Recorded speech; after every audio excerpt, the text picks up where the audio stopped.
Welcome back to the Daily Dribble podcast, guys. As always, I'm your host, Nick Zammit, here back with our NBL focus show for another week. And what a ripping week it's been. The NBL Finals have officially kicked off, and they've kicked off with an absolute blast. The action has just been pure pandemonium. It's been unrelenting the first two games. It's really, really building nicely for the back end of the series. I'm pumped to say the least. Certainly excited to share with you what has gone down over the course of the last couple of days, as well as recapping all the notable news from around the league. Before we get into it, though, guys, a big shout out to both Stadium Scene and The Cover, two tremendous networks continuing to support us and other content creators across the US, across Australia. So very, very appreciative of all their continued hard work and support of us. Let's get into it. Odds and ends. Starting with the news that Nick Marshall has resigned with the Adelaide 36ers on a 3-year deal. In his second year in the league, he doubled his minutes, which it did. It absolutely coincided with him doubling his output. On 11 minutes a game this season, he averaged 4.5 points, 1 rebound, 1 assist. They'll certainly be hoping Adelaide, just trying to build a little bit of stability. We've mentioned this about numerous teams over the course of the last couple of weeks. But with a little bit of stability, hopefully increased development and game time, they'll continue to get more out of him. Showed real flashes this year, and for a guy entering his third year, kind of looks poised to take that next step into a really solid contributor for this team. Really exciting news coming out just the other day. The Cairns Taipans have re-signed reigning Coach of the Year, Adam Forde, on a 2-year deal. Now, Cairns were just tremendous this year, absolutely phenomenal. I use the analogy, as I said, about the Cavs last year. They were kind of my token team. Outside of going for the Jack Jumpers, they were the team I wanted to see do really well. And just given the brand of basketball they played, it was fast. It was really high offense. Just a really exciting brand of basketball to watch. They fell in Game 3 to the Sydney Kings in semi-final series, but certainly expect them to be in and around the mix again next season. And as I said, reigning Coach of the Year, locking up Forde for a following couple of seasons. Tremendous bit of business for him and the franchise. And hopefully that can help them continue to build, because it's, their trajectory at the minute, it's just going straight upwards. And having Forde at the helm, I think will do nothing but aid in that. Here we go. Here's a bit of news for you guys. Hot off the press as of today, only a few hours ago. A big congratulations has to go out to Xavier Cooks. Now, the reigning league MVP, it's kind of been in the talks for the last probably 12 to 24 months about possibly making that step into the NBA. Well, today that dream became a reality. As announced, he has signed a 2-year contract with the Washington Wizards. He'll join them at the completion of their NBL Finals Series going on currently against the Breakers. But just a phenomenal acknowledgement for him of his hard work, his development, the strides he's made, kind of setting the tone. As I said, reigning finals MVP, now league MVP. It really is so well-deserved and just gives such another layer of credibility to the NBL. The amount of players coming forth from the league now through into the NBA, it's a tremendous, tremendous pathway. Cooks, and I'll touch on this shortly, he probably hasn't performed quite at the level we would have expected of him in the NBL Finals Series thus far. But this is certainly, he has been, as I said, he's the MVP. He's been the front runner of the competition for the last 12 months at least. So this is just tremendously well-deserved. I'm stoked for him. I'm stoked for the league. Seeing what Jock Landale's doing now, formerly with Melbourne United, over there in Phoenix at the minute, getting tremendous game time, doing big things over there. Hopefully we see a similar role out in DC for Cooks. So once again, a massive congratulations has to go out for Xavier Cooks. Guys, let's push ahead. Daily Dribble. Bloody hell, the soundboard's playing tricks and games on me today. Just before we get into it though, guys, a big, big thank you for all the continued support on the social media channels, whether that's Facebook, Instagram, YouTube, Twitter, TikTok. The engagement has been through the roof this week. If it's kind of in part due to the finals going on or whatever the case may be, have loved talking and discussing all the action with you guys. So keep it coming. We've got 3 games to go in the NBL series, so be sure to follow all the socials, get in touch with us, share your thoughts, and let's keep it going. Okay, so on last week's show, I initially said I had the Breakers in 5 games with Barry Brown Jr. as my finals MVP pick. Here's where we stand at the moment. The series tied 1 apiece. Game 1, the New Zealand Breakers came out at Kudos Bank Arena winning 95-87. They just stormed out of the gate, the Breakers, taking a 30 to 23 point lead at quarter time, largely off, in big part due to going 4 of 6 from 3 in the first quarter.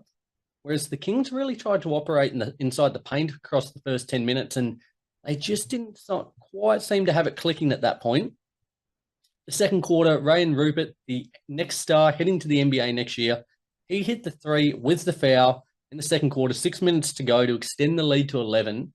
And at that point, I kind of had a genuine belief that New Zealand could kind of pull off a bit of a Game 1 miracle. As I said, going away, the reigning champs on their home court arena, it's no easy feat, but as I said, from there, Kings just couldn't buy a bucket, especially from 3.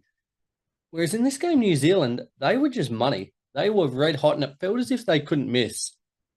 After going down by as many as 14 with 4 minutes to go in that second quarter, though, the Kings started to click into gear. They got it back to within 7 before the Breakers were able to stretch it to 14. Kawhi Noi 3, though, right on the buzzer, helped kind of reduce the arrears to 11. Going in 54-43 in favour of the Breakers. Coming out at halftime, the Breakers just continued to stretch it out back again by 14 points in the third quarter. Yet early fouls really hindered New Zealand, and the Kings took full advantage of that, really operating more aggressively at the free throw line. And off the back of some really good defense and even better offense, they stormed back into it within 6 points with 5 minutes to go in the quarter. And you kind of felt the crowd get into it more. The momentum started to shift. Everything was kind of heading their way. The Kings even got it a little bit closer, though. They got to within 2 points with a couple of minutes to go before the Breakers kind of withstood that barrage and got it out to a 6-point lead heading into the last quarter, 76-70. Now, as I said, my finals MVP pick, Barry Brown Jr., he started the game incredibly slowly. Actually, not only started, the first 3 quarters were incredibly slow for him, but starting that fourth quarter, he just went bananas, all out attack mode. Likewise, on the opposite end, it was really Barry Brown Jr. versus Jordan Hunter for the Kings. He was the main catalyst for their comeback at the start of the fourth. He hit a 3, got an end one, was absolutely massive. And for a player who probably doesn't get the, I guess the news, the headlines or the probably applause he deserves in a team full of stars, he really stood up when it mattered most. Just under 5 minutes to go in the bowl game, Derek Walton Jr. went down hard. And at that point, he really looked in quite some severe pain. It wasn't kind of known what the issue was at that point in time. Later on, finding out that it was a severe quadricep cramp. Now, it just speaks to what a high-intensity game it was. Likewise, at that same point, Derek Pardon, he was really battling with cramp as well. Hence, get the pickle juice out. I've played sport, a lot of sport.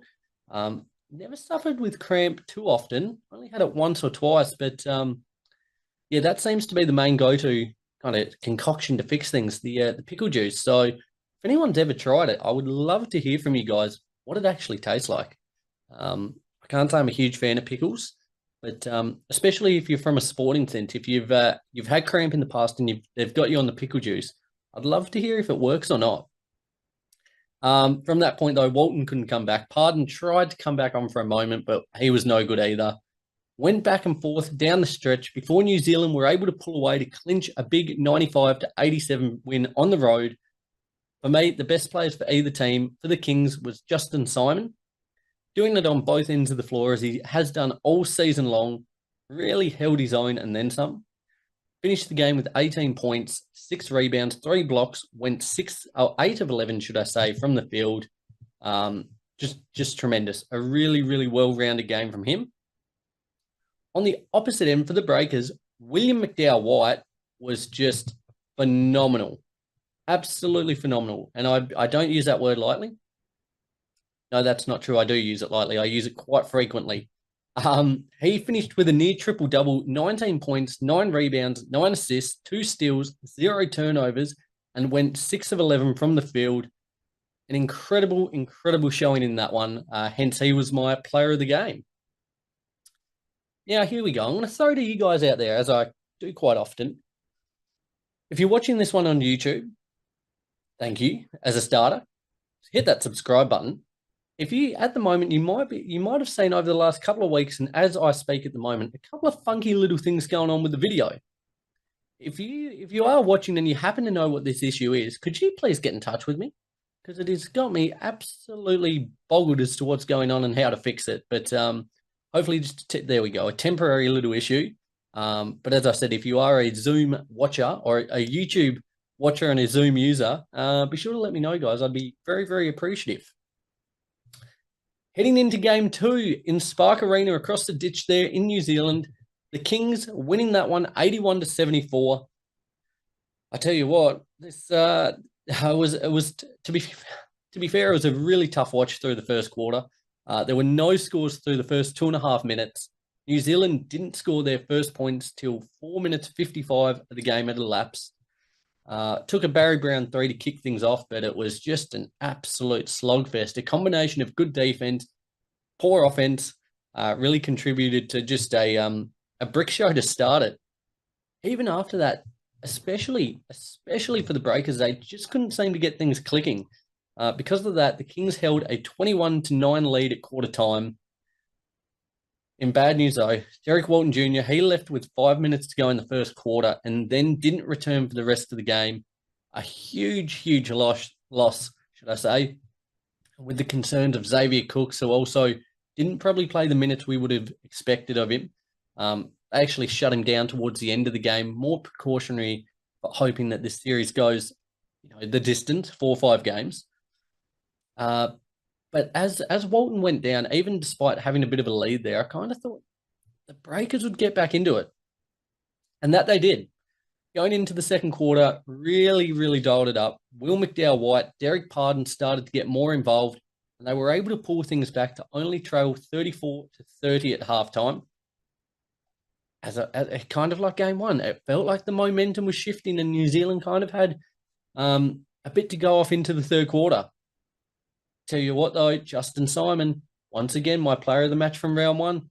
Game 2, he stepped up huge again. To start that third quarter, he had 3 steals in the first 2.5 minutes, getting crucial points on the board for the Kings, and just really kind of, I guess, alleviated a few of the nerves. Players like Sean Bruce, Galloway, Glover, Noy, so-called second unit players, they were able to extend this lead of 57-41 going into the last quarter. And as I said, with Cooks on the injury shelf, Walton Jr., these second string stars really stood up when it mattered most, and kind of having a guy like Justin Simon who almost put the team on his back. They needed that guy to step up. It was a really well-rounded performance. New Zealand tried to fight back in the fourth quarter. Wasn't meant to be. The Kings clutched up on the road to win 81-74 in this one. For me, the best players from this particular game for the Breakers, no one really stood out. I'm gonna go Isaiah Liafa, partly because I'm a big fan of his work. But he finished with 14 points, 3 rebounds, 3 assists on 4 of 8 shooting. For the Kings, it's once again doing the double up here. Justin Simon, he finished with 12 points, 9 rebounds, 6 steals, but was really just setting the tone as he did in game 1, both ends of the floor, especially to start that third. As I said, momentum was starting to swing at that point. New Zealand on their home floor, down by 4. A couple of heavy hitters out for the Kings. The stage was set. Everything was in their hands to go up 2-zip in this series, but Simon had other plans. So very, very well done from him. Looking ahead, though, who wins it from here? Game 1 and 2 in the books. I said the Breakers in 5 to begin the series. I'm going to stick with it. You got to stick with your gut. 1 apiece. Across 5 games between these 2 teams this season, the road team has won every single encounter. Now, that's a stat that favors the Breakers. As I said, the Kings have got, if it does go the distance, the Kings have 2 home games remaining and the Breakers have 1. Based on previous records, this should favor the Breakers. So I'm going to stick with them in 5. Kind of going into it, knew this was going to be a phenomenal series. Both teams, so many strengths, and it's been showcased at the minute.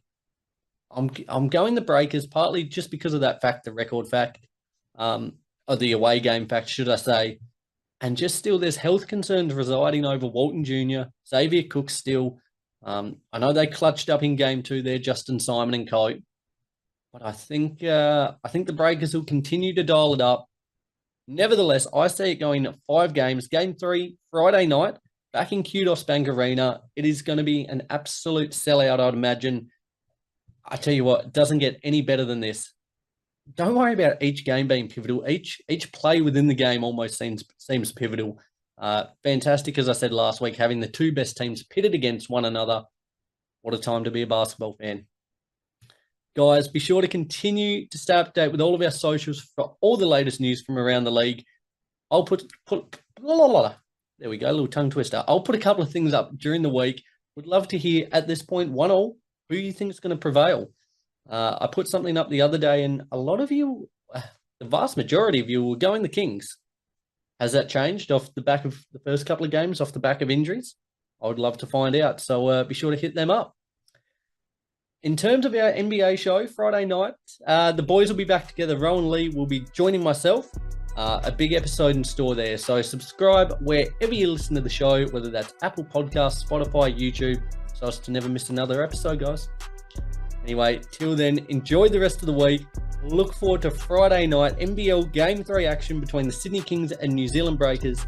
I can't wait to speak to you all again next week.